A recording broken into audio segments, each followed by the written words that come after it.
Hi hello ಎಲ್ಲರಿಗೂ ನಮಸ್ಕಾರ. ರಾಮಾಚಾರಿ ಮತ್ತು ಯಜಮಾನ ಇಂದಿನ ಸಂಚಿಕೆಯಲ್ಲಿ ಏನಾಗ್ತಿದೆ ಅಂತ ನೋಡ್ಕೊಂಡು ಬರೋಣ ಬನ್ನಿ. ಅದಕ್ಕೆ ಮೊದಲು ಯಾರೆಲ್ಲ ನನ್ನ ಚಾನಲ್ಗೆ ಸಬ್ಸ್ಕ್ರೈಬ್ ಮಾಡಿಲ್ವೋ ಈ ಕೂಡಲೇ ಸಬ್ಸ್ಕ್ರೈಬ್ ಮಾಡ್ಕೊಳ್ಳಿ.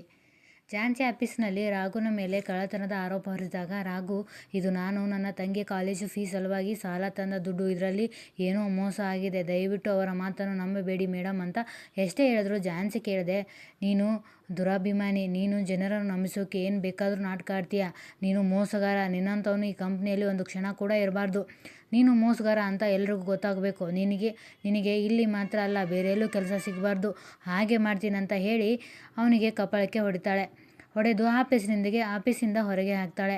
ಇತ್ತ ರಾಘುನ ತಂಗಿ ಸಂಗೀತ, ರಾಘು ತನ್ನ ಕಾಲೇಜ್ ಫೀ ಇನ್ನೂ ಕಟ್ಟಿಲ್ಲ, ಅಲ್ಲಿ ಏನಾದರೂ ತೊಂದರೆ ಆಗಿದೆಯಾ, ಅವನಿಗೆ ದುಡ್ಡು ಅರೇಂಜ್ ಆಗಿದೋ ಇಲ್ಲೋ ಅಂತ ಯೋಚನೆಯಿಂದ ಕೂತಿರ್ತಾಳೆ.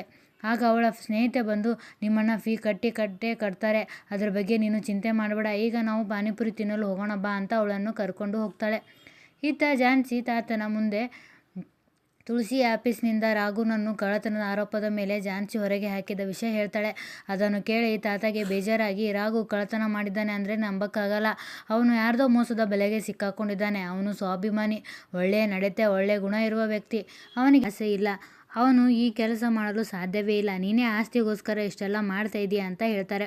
ಆಗ ತುಳಸಿ, ನನ್ನ ಕೆಲಸ ಆಗಬೇಕಾದ್ರೆ ನಾನು ಏನು ಬೇಕಾದರೂ ಮಾಡ್ತೀನಿ, ಝಾನ್ಸಿ ಅವನನ್ನು ಒದ್ದು ಓಡಿಸೋ ಹಾಗೆ ಮಾಡಿದ್ದೀನಿ ಅಂತ ಹೇಳ್ತಾಳೆ. ಆಗ ತಾತ ಹೇಳ್ತಾರೆ, ಸುಳ್ಳು ಬಹಳ ದಿವಸ ನಿಲ್ಲೋದಿಲ್ಲ, ಅದನ್ನು ಅರ್ಥ ಮಾಡ್ಕೋ ನೀನು ಅಂತ ಸಿಟ್ಟಿನಿಂದ ಹೇಳಿ ಬೇಜಾರಿನಿಂದ ಅಲ್ಲಿಂದ ಹೋಗ್ತಾರೆ. ಇತ್ತ ರಾಘು ಮತ್ತು ರಾಯ್ ಆಫೀಸ್ನಿಂದ ಹೊರಗಡೆ ಬಂದು 2 ಲಕ್ಷ ಹಣ ಎಲ್ಲಿ ಮಿಸ್ ಆಯಿತು ಅಂತ ಯೋಚನೆ ಮಾಡ್ತಿದ್ದಾಗ ರಾಘುಗೆ ಸಂಗೀತ ಫೋನ್ ಮಾಡ್ತಾಳೆ. ಆಗ ರಾಘು, ನನಗೆ ಕೆಲಸದ ಒತ್ತಡ ಇರೋದ್ರಿಂದ ಫೀ ಕಟ್ಟಕ್ಕಾಗಿಲ್ಲ, ಈಗ ನನ್ನ ಕೆಲಸ ಮುಗೀತು, ಈಗ ಹೋಗಿ ಫೀ ಕಟ್ತೀನಿ, ನೀನೇನು ಯೋಚನೆ ಮಾಡಬೇಡ ಅಂತ ಹೇಳ್ತಾನೆ. ಆಗ ರಾಯ್, ಏನು ಸರ್ ಈಗ ನಿಮ್ಮ ಪರಿಸ್ಥಿತಿ ಹೀಗಿದ್ರೂ ಕೂಡ ನೀವು ಕೂಲಾಗಿದ್ದೀರಲ್ಲ ಅಂತ ಕೇಳ್ತಾನೆ. ಆಗ ರಾಘು, ನಮ್ಮ ಮನೆಯವರಿಗೆ ನಾವು ಸುಖದಲ್ಲಿ ಪಾಲು ಕೊಡಬೇಕು, ದುಃಖದಲ್ಲಿ ಅಲ್ಲ, ಸರಿಯಾಗಿ ವಿಚಾರ ಮಾಡಿ ನೋಡಿದಾಗ ಅವರೇ ದುಡ್ಡು ಹೊಡೆದು ನನ್ನ ಮೇಲೆ ಆರೋಪ ಹೊರಿಸಿದ್ದಾರೆ ಅಂತ ನನಗೆ ಅನ್ನಿಸ್ತಿದೆ ಅಂತ ಹೇಳ್ತಾನೆ. ನಂತರ ಇದರ ಬಗ್ಗೆ ಬಹಳ ಯೋಚನೆ ಮಾಡಿ ರಾಘು ಮತ್ತು ಆಫೀಸ್ಗೆ ಬರ್ತಾನೆ.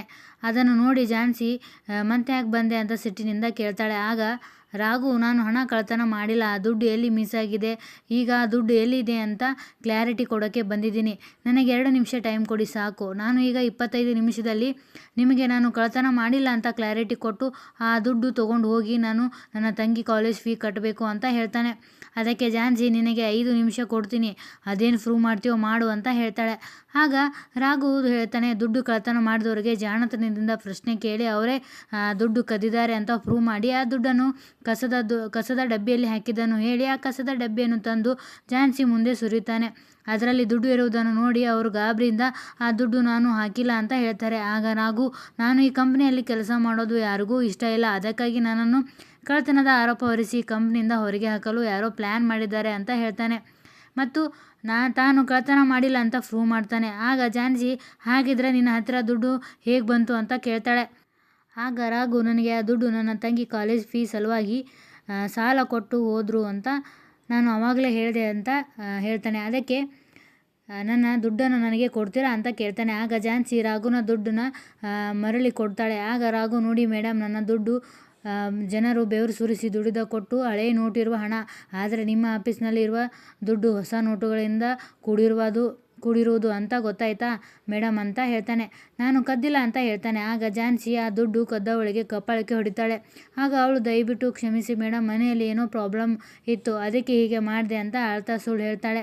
ಆಗ ರಾಘು ಅವಳಿಗೆ, ನೀನು ಡ್ರಾಮಾ ಮಾಡಿಕೊಂಡು ಸುಳ್ಳು ಹೇಳೋದು ಅವಶ್ಯಕತೆ ಇಲ್ಲ, ಸತ್ಯ ಏನು, ಇದೆಲ್ಲ ಪ್ಲ್ಯಾನ್ ಮಾಡಿರುವ ಮಾಸ್ಟರ್ ಮೈಂಡ್ ಯಾರು, ನನ್ನನ್ನು ಈ ಕೆಲಸದಿಂದ ತೆಗಿಸಬೇಕು ಅಂತ ಅಂದ್ಕೊಂಡಿರೋ ಕಾರಣದ ಕೈ ಯಾರು, ಅದನ್ನು ಹೇಳು ಅಂತ ಅವಳಿಗೆ ಒತ್ತಾಯ ಮಾಡ್ತಾನೆ. ಆದರೂ ಕೂಡ ಅವಳು ನಿಜ ಹೇಳೋದಿಲ್ಲ. ಆಗ ಝಾನ್ಸಿ, ಇಷ್ಟೆಲ್ಲ ಮಾಡಿಸಿದ್ದು ಯಾರು ಅಂತ ಸಿಟ್ಟಿನಿಂದ ಕೇಳ್ತಾಳೆ. ಆಗ ಅವಳು, ನಿಜ ಹೇಳಿದೆ, ನನ್ನ ಮನೆಯ ಸಮಸ್ಯೆಯಿಂದ ನಾನು ಈ ಥರ ಮಾಡಿ ರಾಘುನ ಮೇಲೆ ಆರೋಪ ಹೊರಿಸಿದೆ ಅಂತ ಹೇಳ್ತಾಳೆ. ಆಗ ರಾಯ್, ಮೇಡಮ್, ಈಗ ಸತ್ಯ ಗೊತ್ತಾಯ್ತಲ್ಲ, ಈಗಲಾರ್ದು ಈ ಹಣ ಅವರಿಗೆ ಕೊಟ್ಟರೆ ಅವರು ಅವರ ತಂಗಿ ಕಾಲೇಜ್ ಫೀ ಕಟ್ತಾರೆ, ಅವರಿಗೆ ಜಾಸ್ತಿ ಟೈಮ್ ಇಲ್ಲ ಅಂತ ಹೇಳ್ತಾನೆ. ಆಗ ಝಾನ್ಸಿ, ಇವನು ಕಾಲೇಜಿಗೆ ಹೋಗುವಷ್ಟರಲ್ಲಿ ಟೈಮ್ ಮುಗಿದಿರುತ್ತೆ, ಆ ದುಡ್ಡನ್ನು ಆನ್ಲೈನಲ್ಲಿ ಕಟ್ಟು ಅಂತ ರಾಯ್ಗೆ ಹೇಳಿ ರಾಘುಗೆ, ಡೋಂಟ್ ವರಿ, ನಿನ್ನ ತಂಗಿ ಫೀಸ್ ಕಟ್ಟೋದಕ್ಕೆ ವ್ಯವಸ್ಥೆ ಆಗುತ್ತೆ ಅಂತ ಹೇಳ್ತಾಳೆ. ಆಗ ರಾಘು, ಬೇರೆಯವರ ದುಡ್ಡನ್ನು ಎತ್ತಿಕೊಳ್ಳೋ ಅಭ್ಯಾಸ ನನಗಿಲ್ಲ, ಫೀಸು ಆನ್ಲೈನಲ್ಲಿ ತುಂಬೋಕ್ಕೆ ವ್ಯವಸ್ಥೆ ಮಾಡೋದಕ್ಕೆ ನಿಮಗೆ ಥ್ಯಾಂಕ್ಸ್ ಅಂತ ಹೇಳಿ ದುಡ್ಡು ಕದ್ದವಳಿಗೆ ಇದಕ್ಕೆ ನೀನು ನೆಪ ಮಾತ್ರ, ನಿನ್ನ ಹಿಂದೆ ಯಾರಿದ್ದಾರೆ ಅಂತ ನನಗೆ ಗೊತ್ತು. ಆ ಪ್ರಯತ್ನ ಮಾಡಿದವ್ರಿಗೆ ಹೇಳು, ಇನ್ನೊಮ್ಮೆ ನನ್ನ ತಂಟೆಗೆ ಬಂದರೆ ರಾಘು ಏನು ಅಂತ ಡೈರೆಕ್ಟಾಗಿ ತೋರಿಸ್ಬೇಕಾಗುತ್ತೆ ಅಂತ ಹೇಳಿ ಅಲ್ಲಿಂದ ಹೋಗ್ತಾನೆ. ಆಗ ಝಾನ್ಸಿ ಇವನಿಗೆ ಕೊಬ್ಬು ದುರಹಂಕಾರ ಮಾತ್ರ ಅಲ್ಲ, ಬುದ್ಧಿವಂತಿಕೆನೂ ಇದೆ ಅಂತ ಹೇಳ್ತಾಳೆ. ಇಲ್ಲಿಗೆ ಈ ಸಂಚಿಕೆ ಮುಕ್ತಾಗ್ತದೆ. ಈ ಸಂಚಿಕೆ ನಿಮಗೆ ಇಷ್ಟ ಆದರೆ ದಯವಿಟ್ಟು ಒಂದು ಲೈಕ್ ಕೊಡಿ. ಧನ್ಯವಾದಗಳು.